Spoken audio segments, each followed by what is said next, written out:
Hello, everybody, and welcome to episode 4 of Tank Talk. I am James Starr, aka Relics, your host. With me, as always, who I actually have the windows entirely messed up around, we have Nagatron, who's in the top right, who is labeled as Soviet for some reason, who is the commander of Forge and leader of Fulcrum Gaming.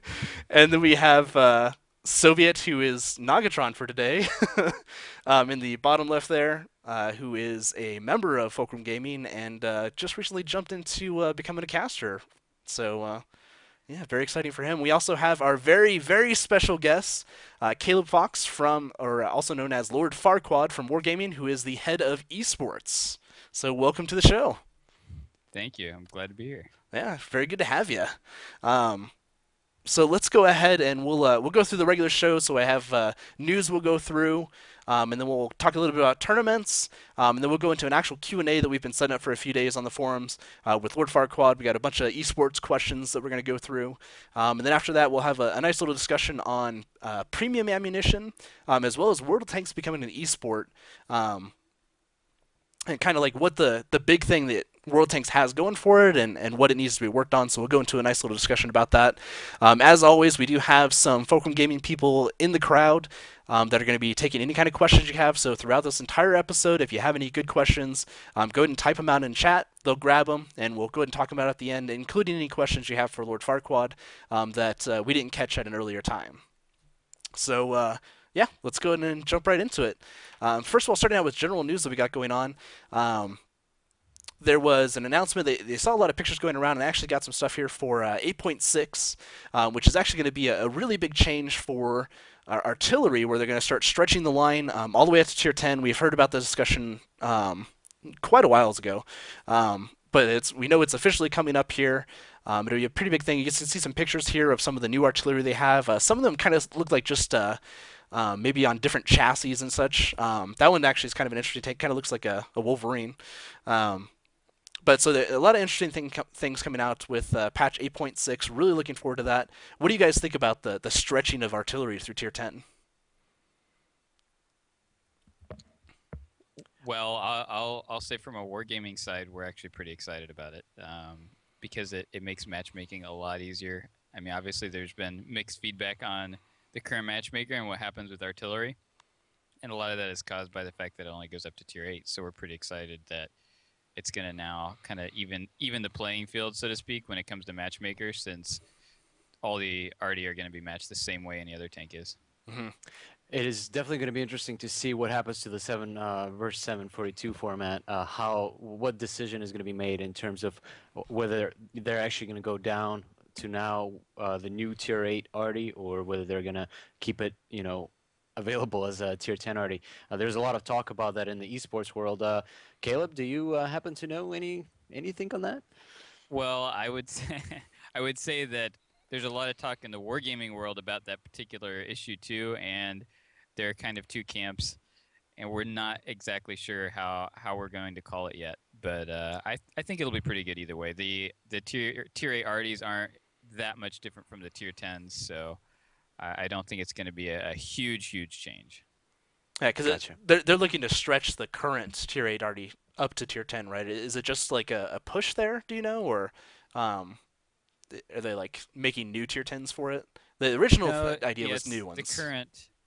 I believe if my last information holds, um, the existing tier 8 RDs for the most part will be moving up to tier 10, and then there's some replacements coming in. I mean, it's a little slightly different as far as what's replacing what on each tech tree, Mhm. but for the most part, that's what's happening. And then there's some other RDs coming in to kind of fill the gaps, so to speak. Right. I'm actually really interested to see how that's going to affect the community with it being stretched. Obviously, we're going to have another two artillery put in each tree.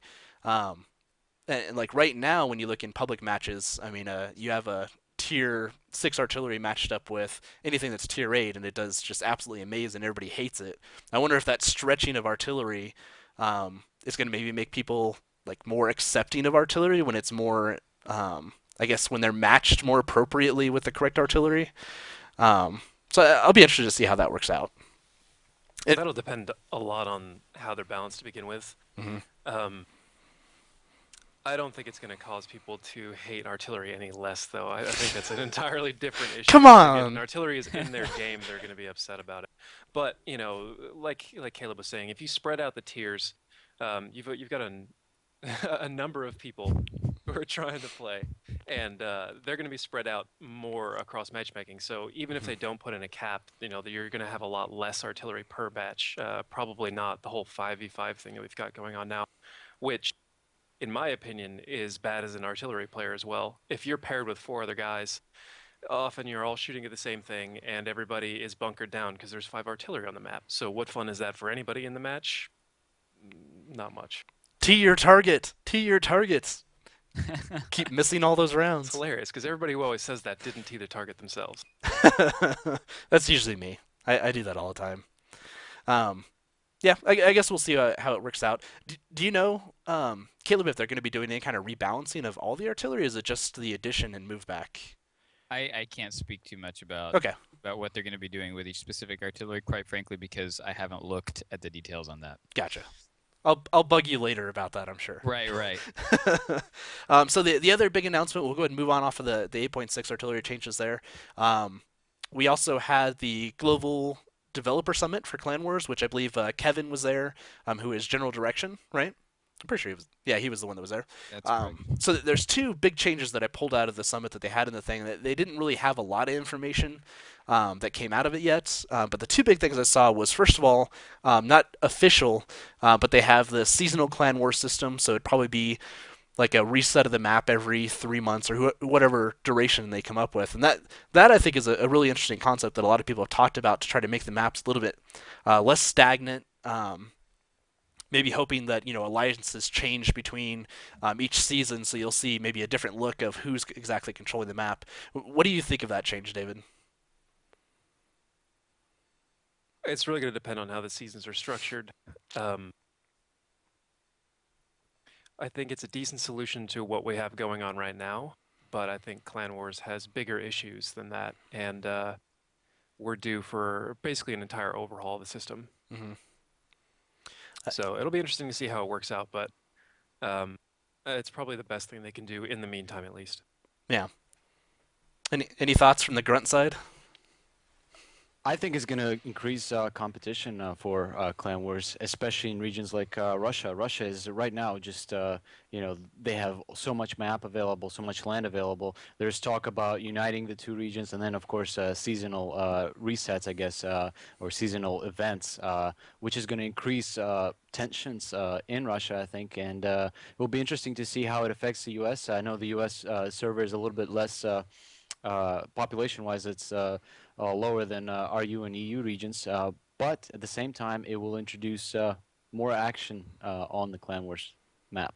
Yeah, I'm hoping that along with the seasonal change, they maybe take a little bit better look at like clan stats or maybe stuff that actually happens on the map, like capturing territories and everything. Maybe we'll see some kind of like seasonal reward for the top clans. Obviously they haven't talked a lot about it, but I don't know, Caleb, I'm guessing you don't deal anything with Clan Wars, so you probably haven't heard anything from that side, right? Um, actually, I'm one of the main people involved in clan wars here in North America. Oh well, never mind. I take that back entirely. But I actually wasn't at the summit because I kind of bowed out due to some major esports projects that basically had to be done. Esports takes priority for Yes, me. it does. It should. For me. Do you know have any other information that they have on the season? They didn't give a lot in the sub email there. Um, Yeah, that's mostly for good reason. There's still a lot of talk about how that's really going to work, and again, what the ups and downs are, because I think as you guys have kind of already alluded to, there's some pros and cons to going with seasons or not going with seasons. So there's some efforts to try and negate those cons, and reinforce those pros right now. And I think a lot of testing has to be done before too many details will be released about that. gotcha. So the second big thing that came up was at least coming up. So they're going to do some improvements to the actual Clan Wars UI. Um, probably this isn't probably something that affects a lot of people to see. But the one big improvement that they had listed on there was including a treasury log, which I'm sure like every clan leader of every clan will be extremely excited for, because right now there's like no way of knowing who does what. Would you agree with that, David? That's kind of like a big thing right now. Gotta stop stealing from the treasury, I guess. No, Yeah, it's a huge deal. Um, I mean, right now I could walk away with everything, and nobody would even know it was me, and I could stick around. So it's pretty necessary. yeah. And back from our Clan Wars history, we know there was a lot of drama between some clans where they fell apart with gold just disappearing, and so might have taken it. Yeah. So that'll be good that we at least have that in there, so you'll be able to, I guess, hold your officers, and everybody else, a little bit more accountable, and that'll definitely, I think, be an improvement for everything. So that's everything that I have really for generic news. There wasn't a lot going on this week. Nothing on Overlord's blog really. So let's go ahead and jump into tournaments. So first of all, we have the second anniversary Fracas just ended. So let's give a big congrats out to the three winners. First of all, we had Tier 8, which I'm going to refer to them as River of Blood because I refuse to call them by that name. Who won 60,000 gold, a KB5 for each person, and a special in-game medal. All three teams got an in-game medal. Tier 6, Dance with No Pants On, that's an interesting name, won 38,000 gold and small term. And then Blood and Thunder won a 14k gold and the B2 740. So congrats to all of them on their victories in the Fracas. Let's go ahead. Yay! Um, and yeah, so let's go ahead and move on to the next thing that's going on, which is the Battle of Berlin challenge, which is still going on. Soviet and Barham have been casted in quite a bit. So how is it going? We just had, I think that was round 3 that you casted yesterday. Yep, round 3 was yesterday. If you guys missed it, it's on our YouTube channel, youtube.com/FulcrumGamingTV. But things are heating up right now, and going into the 4th round, we have some awesome matchups. We are not sure yet who we're going to cast tomorrow on Friday, but some matchups are like Simp and Team Plaid. That's how you're supposed to say it. So sorry, last time I was saying it played, but close enough. Enjoy and Team Fusion, that's going to be another good matchup. Popstars versus River of Blood. Also some kind of new names. Cossacks, we saw them in the qualifiers. They're going deep in this one, so looking forward to see if they're going to come out on top of the Sarcastic Gophers. But yeah, exciting stuff happening. Quarterfinals are definitely going to be heating up. Things are going to take up another level on Ruinberg. Of course, only 5 tanks, so action is going to be, with tier 10s, action is going to be fast paced, as we saw. Simp likes to run those tier 10 mediums there. And of course, hopefully we'll not see any technical losses or victories in that one. So make sure you tune in. Sunday is the quarterfinals. Friday is the next round 4. All right, yeah, definitely looking forward to the results of all that, and especially these upcoming battles. The further we get into the bracket, it's looking more and more interesting. I believe Team Plaid is another Simp team, aren't they? Yep, so that's Simp versus Simp tomorrow. Interesting to see who's going to come out on top. I know both teams are competitive. There's no, love loss or what is the saying? They will be going at it. All right, cool. So let's go ahead and jump on to the next one. We have a new tournament that's was announced just a couple days ago, which is just the standard skirmish that they have out frequently. This is Skirmish 16, Drawing the Line. So it looks like we're going to have a 10v10, which is going to run at a tier 2 max with heavies, mediums, lights, TDs, Arty, with a 16-point limit. No duplicate tanks, so that should actually be pretty interesting. I mean, we're not going to see like just tons of derp TDs running around. The map we're going to be running on is Siegfried Line. It's going to be a first of 3 with 10-minute duration, 5k gold for first. Registration started yesterday and ends tomorrow, so if you're interested in getting into that, make sure you jump all over that right now since you're kind of running out of time. So another interesting format. I kind of like looking at the skirmish formats. We obviously don't have a lot of time to play in them, but that should be pretty interesting. I think stuff like the American TD, which is I believe that's a tier 2. That gets a howitzer, doesn't it? Have we played around with that before? I think so. It should be pretty interesting to Yeah. see. I'll be interested to see what lineups everybody comes with. Obviously, with 10 players and no duplicates, you're going to see some pretty wild setups all across the board. And it's actually good to see that Secret Line is going to see a lot more players on it because that map is, there's so many nooks that you can kind of hide. And if the tier, if there was less players on teams, we would see probably a little bit less of an exciting game. This is definitely going to be awesome. 10 on 10, just action packed. Yep. A bunch of tier 2s running around. Tier 1s too, because Yep. obviously they don't have the full points for it. Yeah. All right, so the only other news thing we have going on right now is the Open League just finished its registration. So if you are watching this right now and you're still waiting to register your team, you're too late. But hopefully, if you were looking to get into it, you have already registered. I'm actually really interested to see who all is jumping into the Open League. We also obviously had like one of the like really good teams. I think it was River of Blood, right? That missed out and got bumped back to the Open League. So. That's going to be really interesting to see how they play through with a lot of these newer teams that are also in the Open League and see if maybe we have any other ones that just missed that initial registration. So I'll be kind of looking forward to following that and seeing what's going on, see who's in that top 8. Go ahead. I hope there's a lot of new teams trying to go for it, and this is definitely the best way to get introduced to the 7 vs 7 42 format. And you never know, you can see some very surprising teams coming from the Open League, going all the way up to the majors. Definitely not something that we've seen it in Starlighter, for example, in Russia. They were doing it last year, similar format, 3 leagues, and some teams were able to make that journey. Yep. All right, let's go ahead and move on. That's all the news that I have going on right now. Let's go ahead and jump into the Q&A. Are you ready, Lord Farquad? Are you ready, Caleb? I'm preparing my body. All right, so we're going to start out with player questions that came in. The first one that came up is from Whiskey Dodd, which is, I would like to know where you think World of Tanks esports will be in a year's time, given the current surge of interest. How big do you think the game will get by then? That is an incredibly difficult question. Actually, I would say, although there are some intense questions here, I think that's probably the most difficult to answer because there are so many moving pieces. I think it's I know what I hope. I mean, I hope we're the biggest, baddest esport. Of course, that's what I hope because obviously I work for Wargaming. I love World of Tanks, but I think honestly, only time will tell. Obviously, we're making some huge moves, so I hope that kind of pushes that agenda, so to speak. But a lot of it will just depend on the players and if they get behind it, who gets behind it, and how much passion there is about the game. All right. Hold on, I'm messing around with stuff while you're answering. I see that. It was actually very distracting to watch. Was it? Watch people start moving. Everybody's in the same in the right place now, so. Yes.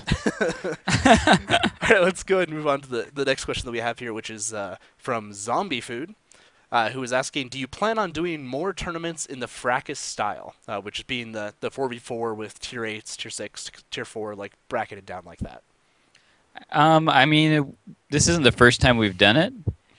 We did the same thing for the Veterans Day challenge that was late last year, and basically the Fracas, the goal was to just kind of repeat that.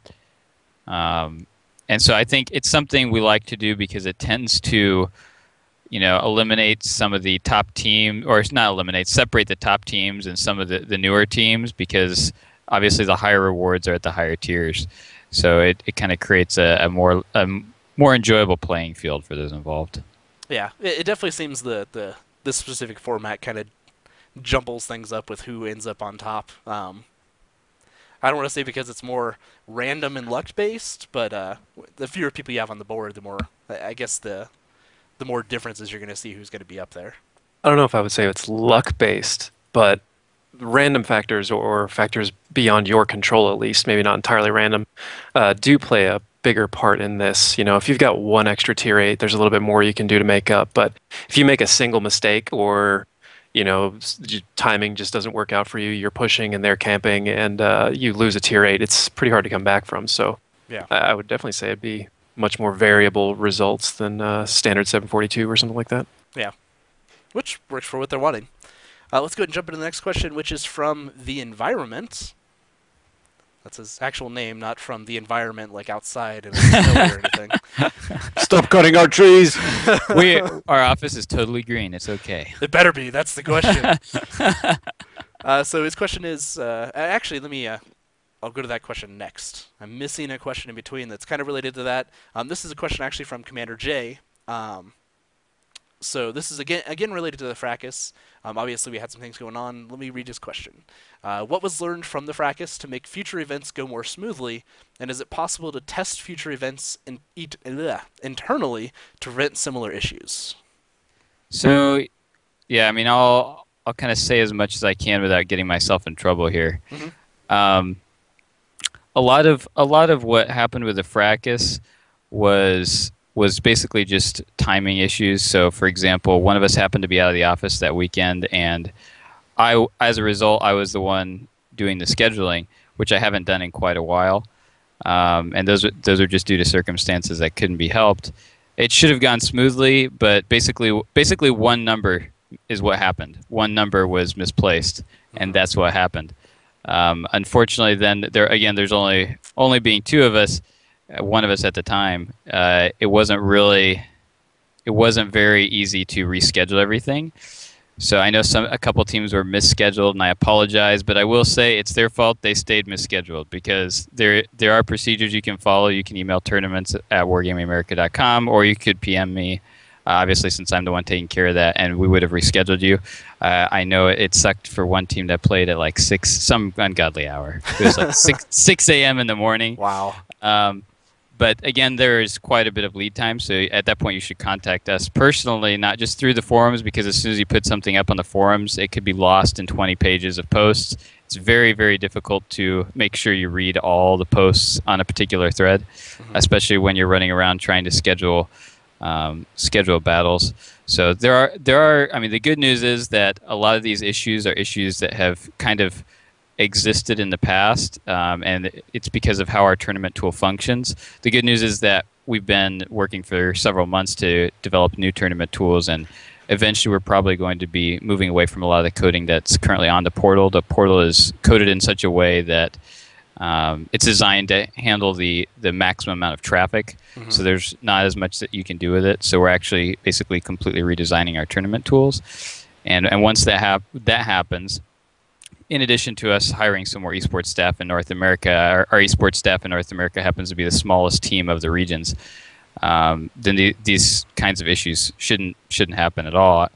Of course, there will be some procedural changes as far as what went down with the fracas, but I guess that probably answers most of it. I could probably spend about 3 or 4 hours answering that particular question, but.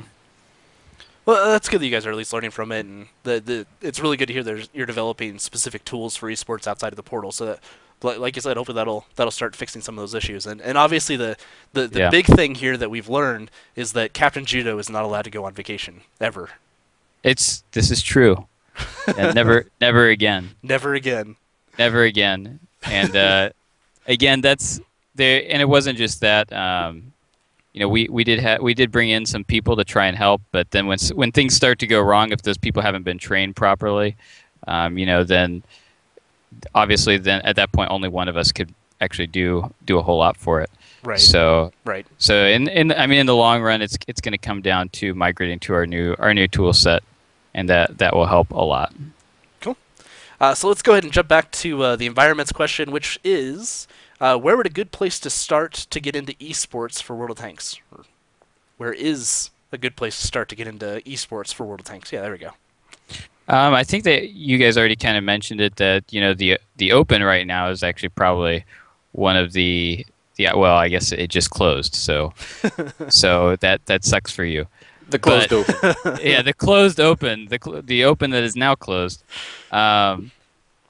If obviously when the Open opens, no pun intended there, that's probably the best place to go. But otherwise, skirmishes run every week, and honestly, if you can't get into a 742 format, then just get into tournaments in general. And I think you guys will attest to this, that playing in tournaments in general is just different from any other kind of play. Mm-hmm. So better to be playing in tournaments, even if it's not the same format, than not be playing in tournaments. That said, and hopefully I don't get in trouble for saying this, but there's something coming in 8.6 that will make it much, much easier to be involved in a pro format.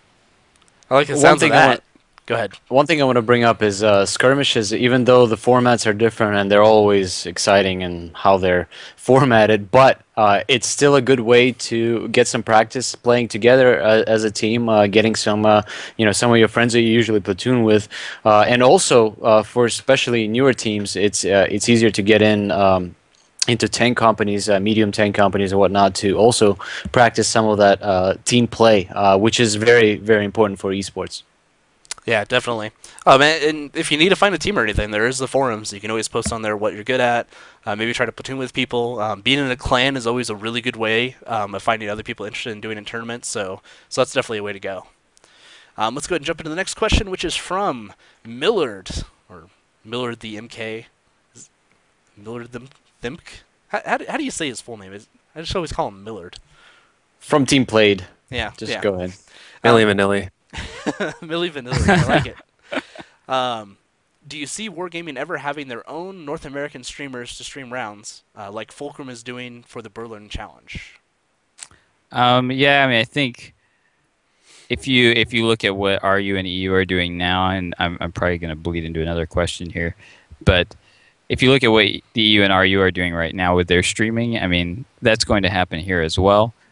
We're just not there yet because we actually had some partnership issues which caused the delay. Otherwise, we would be there as well.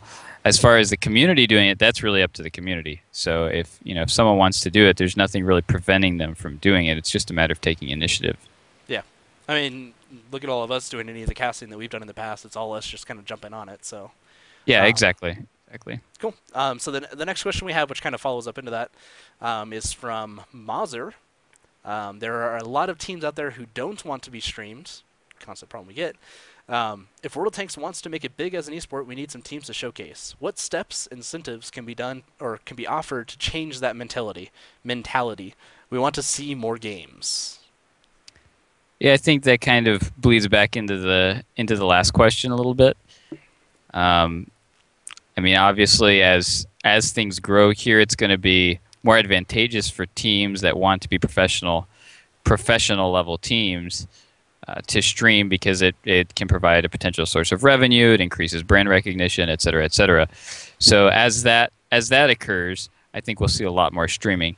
As far as just the average community doing it, again, that's dependent on the community and just getting up and saying, all right, I'm going to do it. One thing I want to add to that is it's rather silly from my point of view, but it's a matter of time. I think teams, once the team grows and matures, goes through various tournaments, goes through the various challenges of playing in a tournament, they will realize that there's absolutely no negative in being casted. In fact, there's only positives. There are only positives.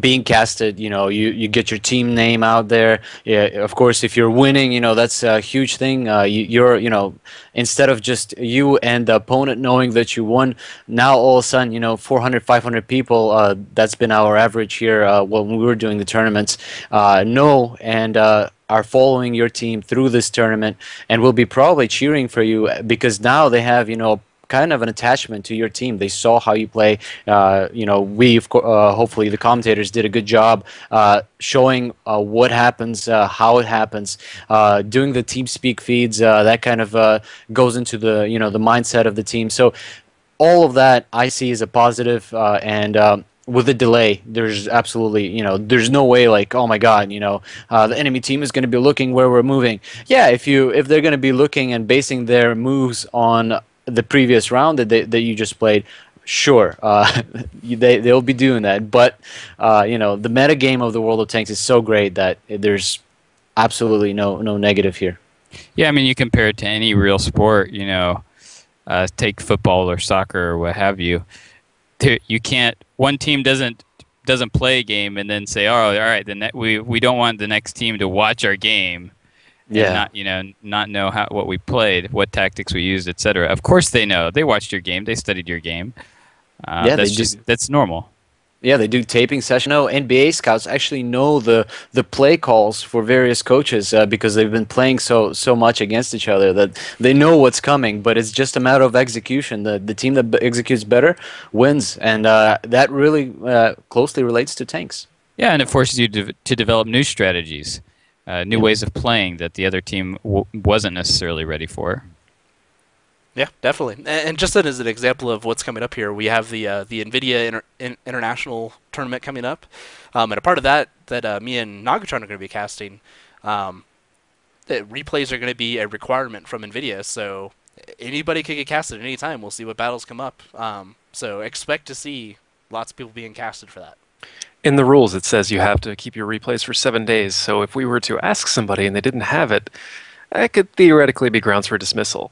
Though, hopefully we won't have to ask anybody. They'll just send us as many replays as they can so that we can, make better footage out of it. Kind of touching back on the whole casting thing, I think one thing that could be done that would help it a little bit is if maps changed throughout the tournament. That way people don't have to worry so much about exposing their strategy on a particular map because, well, you'll watch one team in the first part of that map. Say you play that map like 3 rounds out of the whole tournament, and there's 9 rounds total. Well, then you can watch different teams for each round, and then you don't give away too much strategy, and then you can watch those 3 teams again in the next set on a different map. That would help a little bit, but like you guys were saying, realistically, once everything starts getting better, once all the teams get better and they're looking more and more to become professional, then it will be more feasible to cast it. Right now, some teams are okay with drawing out and doing something very campy that they've checked into and know you have trouble beating because of how you play that strategy. But once everybody out there is trying to win actively and they're not willing to just sit in the corner and hope that you lose, then I think it's more feasible to cast all matches. Yeah, I can definitely agree with that. Let's go ahead and that's the last player question, at least that we had written down from the forums. So thank all of you for posting those questions. Really appreciate it, giving us a head start on getting all this together. Let's go ahead and jump into some of the questions that our team has and that I have personally. Mostly that I have personally because I was lazy and didn't ask everybody. So first question that I have. So how does the North American Esports office differ from the other offices in EU and Russia? Structurally we're pretty much the same. There's definitely a manpower difference, and I know a lot of people are just like, oh well, that's because there are way more people in the EU and the RU. Mm-hmm. That's true, but we still have to produce the same amount of content basically. So when there are, for example, in the fracas, 5,000 people to manage, if there are 5 or 10,000, it almost doesn't matter. If you only have your ratio, as you get more people, as you have a larger size, once you go beyond a certain point, the ratio is less and less important as long as you have a minimum. So, like if you have, say, 4 people, then going from 5,000 to 10,000, managing 5,000 people to 10,000 people isn't that hard. Whereas if you have 1 or 2, going from managing 500 to 5,000 is pretty difficult. And that's partly it's just because of how fast World of Tanks has grown. So the offices are trying to keep stride with that. The North American office has grown tremendously in the past year and is continuing to grow. But again, you can only grow so fast without reaching inherent problems organizationally. So we're kind of in that stage where we're trying to grow and expand, but we want to do so in a healthy way. And it's very difficult to judge. Make sure you have the right amount of people for everything, because it's not just the esports team that gets involved. It's the community team, the support team, the PR team, the marketing team. You have a lot of moving pieces, and trying to make sure they all fit together is pretty complicated. Mm-hmm. I have a quick follow-up question on that. How are things doing in Asia and esports there? Has it taken off? We don't get much coverage from that part of the world. It's kind of in a build-up phase. They actually have fairly large teams behind them, but they're kind of where we were maybe 6-7 months ago, if not even a little before, because a lot of them are kind of still emerging as far as World of Tanks goes, especially like Korea, where the game is very new in of itself. So I would definitely expect to see some major activities from them by the end of this year, but I can't really tell you exactly when. Gotcha. Well, thanks for that. So going into the next question, unless did anybody else? I just heard a. Okay. What do you think of the 742 format being the official pro format? I mean that this was kind of decided globally. All the regional heads met and discussed this over, and we've tested some other formats, and it seems to be kind of the best we can find right now. Probably when Arty begin to change, then we might have some more options open to us. But for now, I think we're kind of stuck right there. Gotcha. If there was one adjustment you would make to the format, what would it be? Well, so a lot of what I've been trying to do is I've been trying to get other regions to test this as well, and changing the point limits to allow for basically higher tier lights, because those T1s can get pretty slow and sometimes they can bog down the gameplay a little bit. I tend to prefer the encounter mode, but there just aren't enough maps right now, I think, to make it as feasible. Following up on that, are there maps perhaps in development that are going to center right on the subject of esports? Like the map is going to be built not around any other concept or how it's going to be played with 15 on 15, but in fact for exactly 7 versus 7, let's say, standard. I can neither confirm nor deny. Fair enough. Well, you heard it here that's our suggestion to maybe look into. I don't know what you're talking about. Wink, wink. All right, let's go to the next question, which is, how do you think the adjustments to artillery tiering will affect the current pro format? We kind of touched on it a little bit earlier, so... Yeah, I think we pretty much covered that earlier. We could skip that one. And then, just for clarification, we had I'm trying to remember, I think Barham was talking about it on the last Berlin challenge. So I'm not sure if it was extremely clear how he said this. But is the current league format that we have going on, so we have the majors, minors, and open league, is this going to be a stepping stone into that professional cash league that they have in Europe and Russia? Or is this kind of like going to be a standard format they're going to have like from here on out? So I think the answer is yes and no. Obviously, we will eventually have the same type of league in North America. That's coming. And it is highly likely that there will be some, because initially, when you think about transitioning from kind of where we are now into a full-on pro league, there has to be some kind of way to qualify into it. Mm-hmm. So initially, we'll probably draw from these as qualifiers, potentially. None of that is set in stone yet, but it's highly likely that we will be drawing from these, or based on the number of points or whatever, for some of the qualifying slots.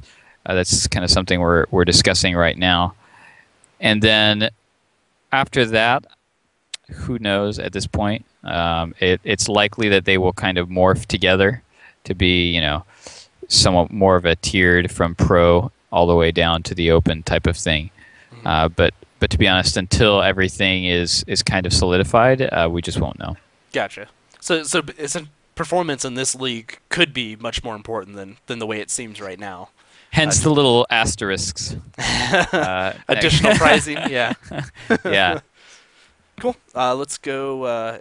Is there any hints on a time frame at all for when we're looking at the pro league, like what they have? So my answer to that is as soon as possible. I know that doesn't actually give you a time frame. This is kind of what's been taking up the vast majority of my time. Mm-hmm. So it's something, again, we were ready at one point, and then we had to kind of pull back due to some unavoidable issues. But we're almost in a position where we're ready to go again. So we'll see what happens. Cool. Right on. So just some bad news there for you, Caleb. Your room has been locked now. You cannot leave this call until it's all announced and live on the website. That would not help it. That would not help it get announced sooner. It would probably cause massive delays if you think about it. I mean, just saying. We'll feed you. Yeah. Internet foods. Well, either Yep. way, when it does get announced, you know where you can come first to put the word out. Right here. Right here. Right here, huh? Yeah. I'll keep that in mind. Keep that in mind. Relics, where are you pointing? Here. It's Okay, this okay. location. Roger. Next question: what tournament are you most looking forward to this year? The one that I can't tell you about. Oh, see. Okay, of the tournaments we know about, Eurosteel, WCG, I think that's NVIDIA. NVIDIA. What are you most looking forward to of those? That's a tough one. I think the NVIDIA one's going to be really, really interesting, especially the final. I think that's going to be really cool. I think WCG will be much more interesting this year as well, based on how kind of each region is evolving as far as gameplay goes. I don't know. That's a hard call. I think right now NVIDIA, because it will probably be done before WCG, so I'm going to cheat and go like that. And then after that, I'll be super excited for WCG. Right, exactly. Can you actually expand a little bit on how is the gameplay evolving in your eyes between the different regions? Anything? Just I know this is kind of an unusual question. It wasn't on the list, but Yeah, no. I mean, I won't go into too much detail as far as specific gameplay. Yeah, how dare you, Soviet? Go away from the list. oh, sorry, Yeah, breaking format. I think when I refer to that, I'm mainly speaking. I know there are a lot of gameplay nuances that are evolving, kind of the metagame. Obviously, that's changing, but things are becoming a lot more defined, especially as these leagues ramp up. You're seeing definite quote unquote stars kind of emerging. And I think it's going to, I would say within the next 6 months or so, it's going to become much more solidified like you would expect from an actual sport where you see, all right, there are these outlines of things, these principles, all right, you never violate these principles.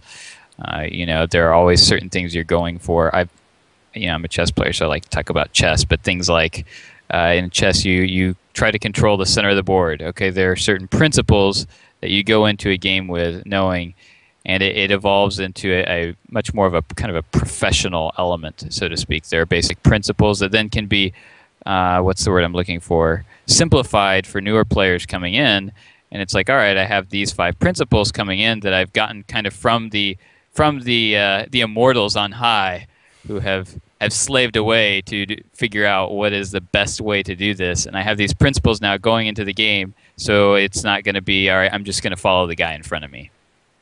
There's no reference to anything in that what I just said, that last sentence there. At the same time, though, tanks are kind of evolving as a game itself, and we're actually seeing now, different lineups. For example, this season, Wargaming League in Russia, we're seeing some new lineups, some new tanks introduced, and they're being used now in tournament play. So tanks. No disrespect to chess, but chess kind of stays. Chess, you can, of course, every game in chess is very different. You never know who knows what and whether he knows what you're doing. But in World of Tanks, the game is evolving itself. Different, like physics got introduced, right? Yeah. Now, Game on Mines is a completely different story. Yeah, I mean, always with an online game like this, especially kind of at the rate we introduce content, you have major sweeping changes that can or may or may not take place in any given update. Basically, I mean, it occurs on an update usually. I mean, like the 2801 being introduced initially, and it's amazing, and then all of a sudden, it's not so amazing anymore. So you have these massive changes that can change the gameplay kind of overnight to some degree. Where I mean, and you see this in Clan Wars as well. The T-57 comes out, and everyone loves on the T-57. Things like that. As new things come out that have maybe a superior way to be used, or they're just new and people haven't figured out how to counter them. Like the mouse back in the day when no one knew where to pen that thing. Although I find in my experience it's so infrequently used now, it's kind of that way again. But anyways. Things like that tend to come and go much quicker and more dynamically in a game like this. Cool. All right, let's go ahead and I've got a couple more questions just left. That should go pretty quick. First of all, are there any new tools in the works for wargaming and players to enhance the tournament experience at all? You already mentioned a portal that you're working on, or something separate from the portal. I mean, again, there's something in 8.6 that I can't really talk a whole lot about, but there's something that will be very cool coming then. Cool. That will actually be in the game itself, not on a separate place.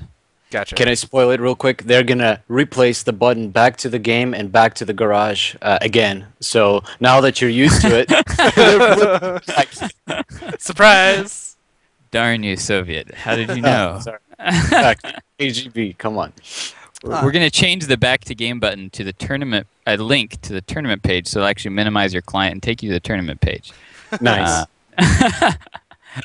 No, but that will definitely change things. Again, we're looking to kind of completely revamp how tournaments function right now. Because again, our tools, and I keep alluding to this. There's a lot of.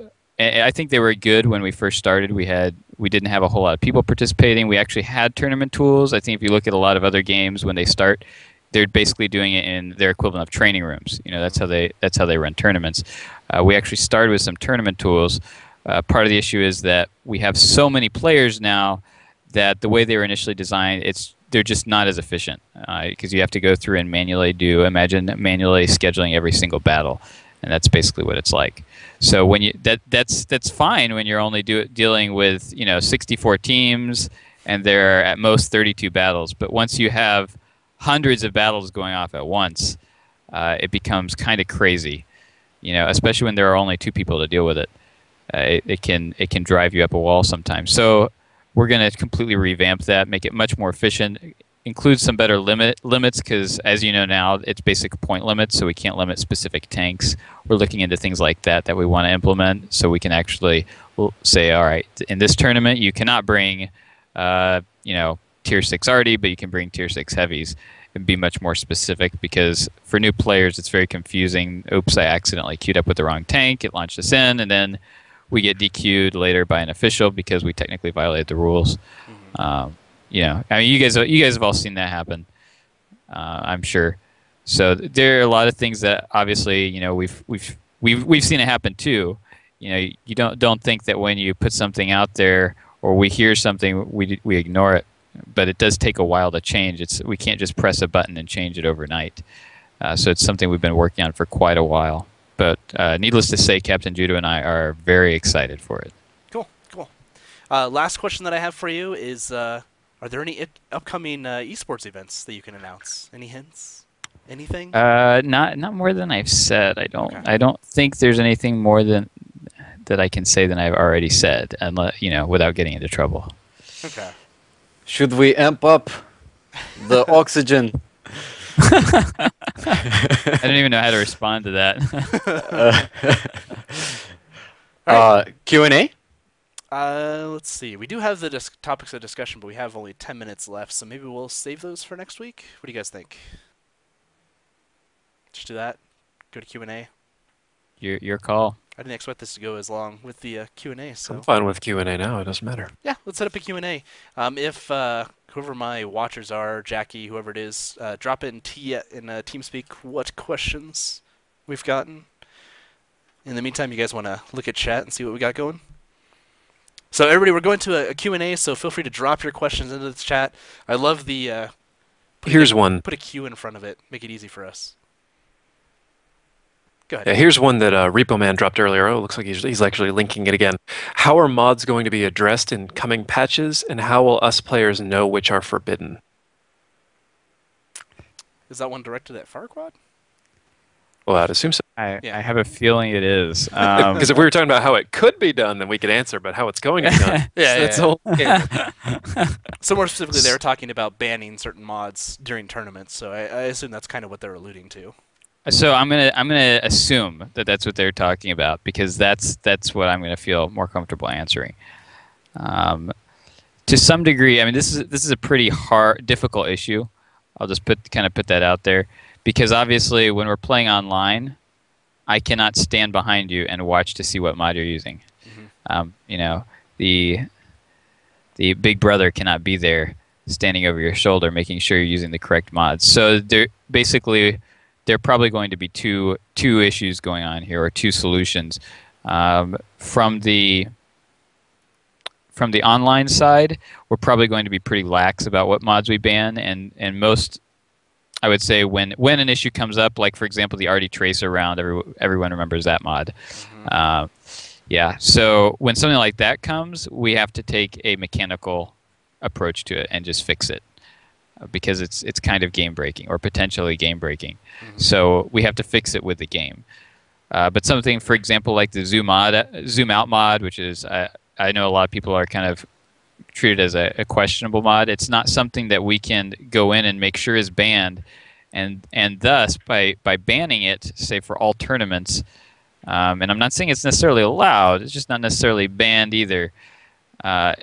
You would put at a disadvantage those people who are going to be honest, because some teams are going to use them, and the honest teams are now at a disadvantage when it comes to online. Obviously, when it comes to live events, that's a totally different issue. And for live events, you can expect to play on an unmodified World of Tanks client.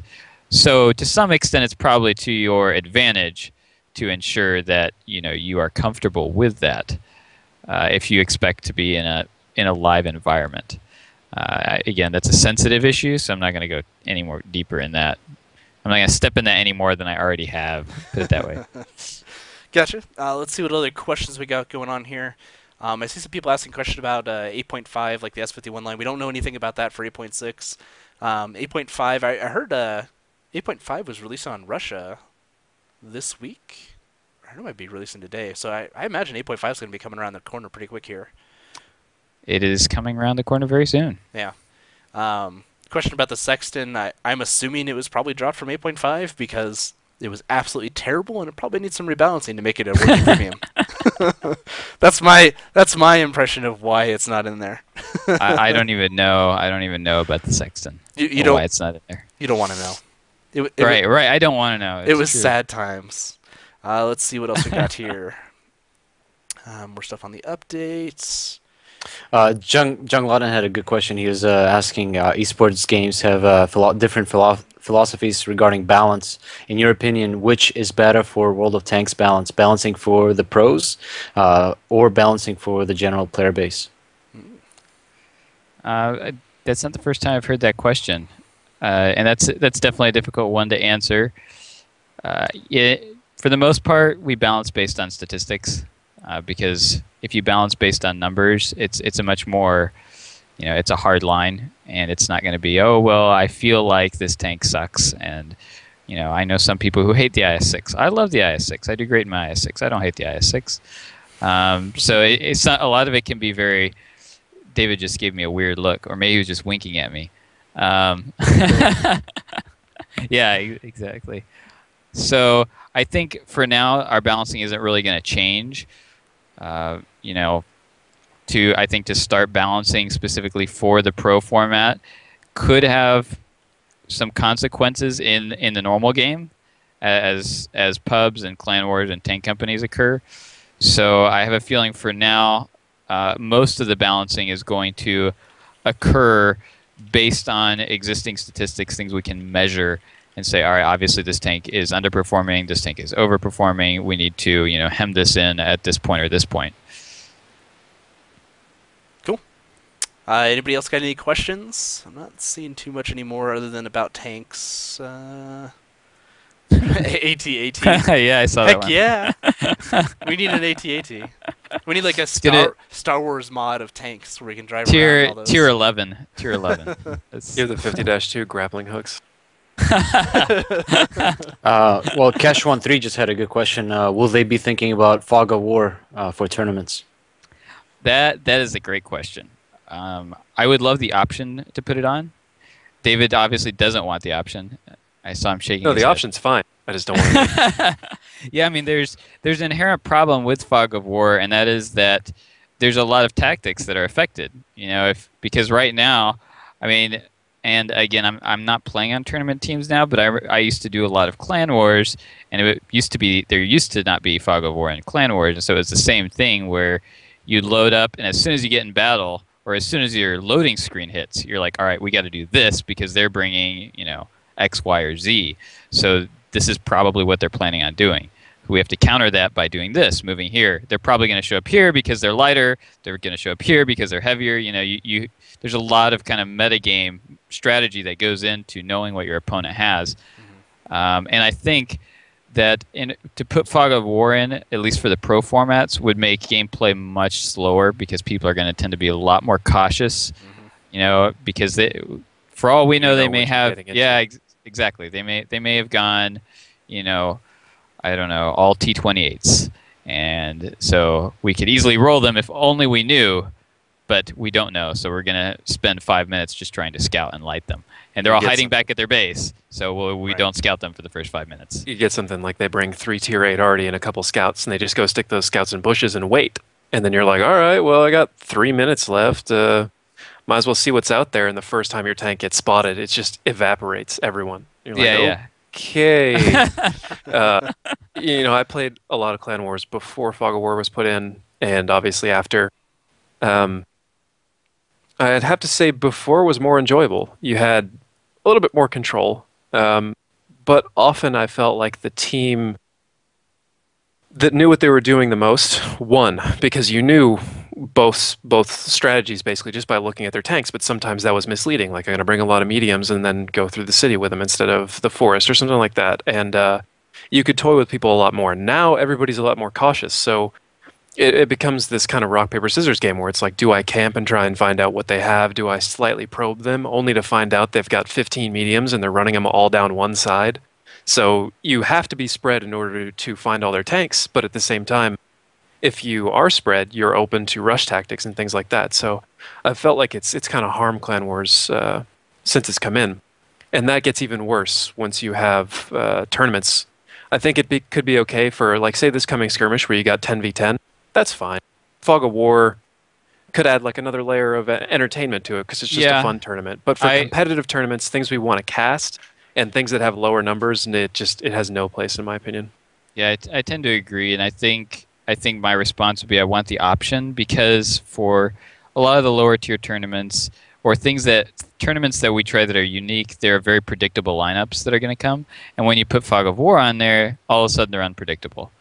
And that allows you to have a little bit more fun with some of those types of tournaments. But as you just pointed out, whenever you're going to cast something, it's going to slow it down, makes it less dynamic, and there's a lot less strategy. Really, there's less strategy, I think, involved than there is with Fog of War.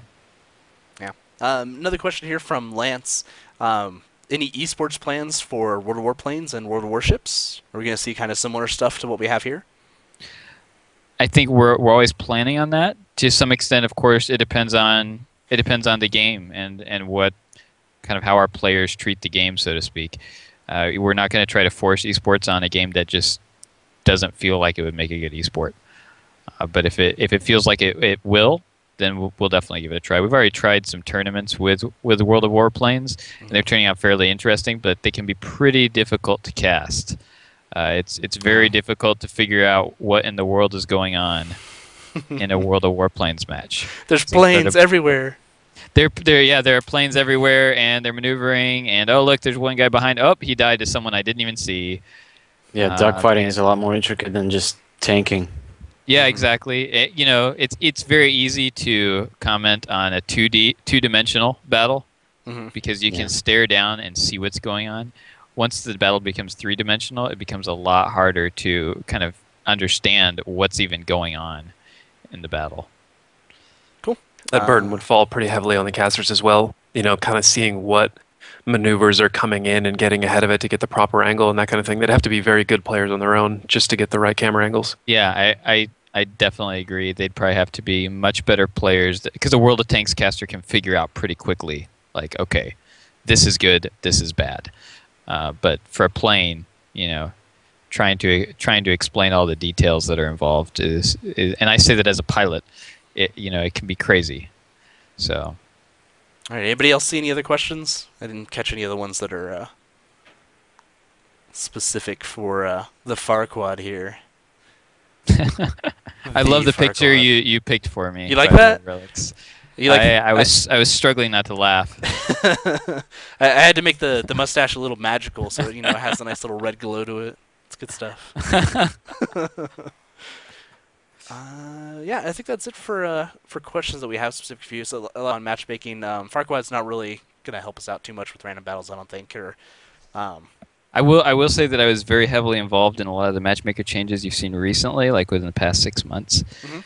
But yeah, I probably say that to my own. Someone's gonna hate on me for that. But if you played about a year ago, I think you would agree with me that it's probably a lot better now than it used to be. I would say it's definitely gotten better. What do you guys think? Since David hasn't talked in like an hour now, He's just staring at me. It's kind of and it's all dark in the back screen now. He's in love with your picture. That's what it is. Some parts have gotten better, some parts have gotten worse, in my opinion. All right. Well, if we don't have any really other big questions, I think we'll go ahead and close it up here. It's been the hour. So thanks very much, Lord Farquad, for joining us, answering all our questions. We really appreciate you being here.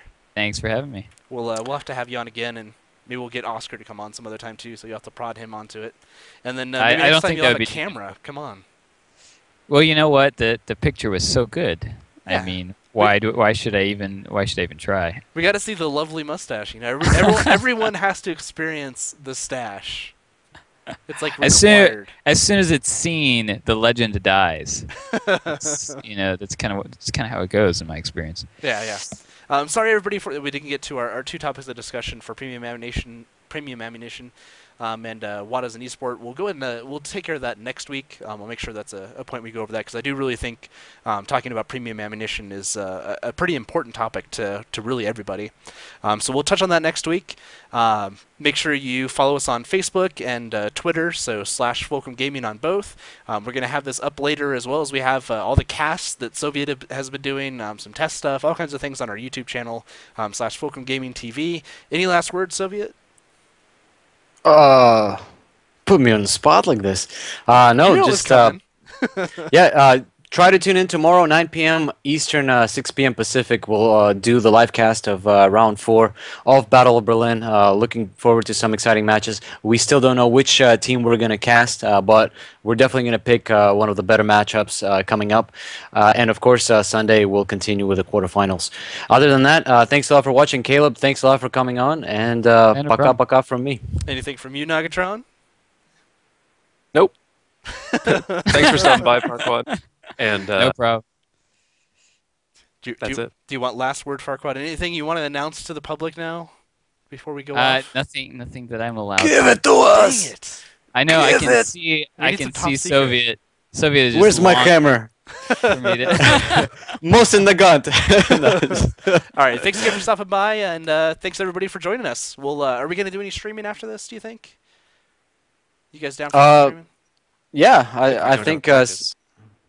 Okay. Stick around. We're probably going to take a break here, get a drink, maybe some food. Then we'll be back on doing some gameplay streaming. So thanks again, everybody, for joining, and have a good time. Bye bye.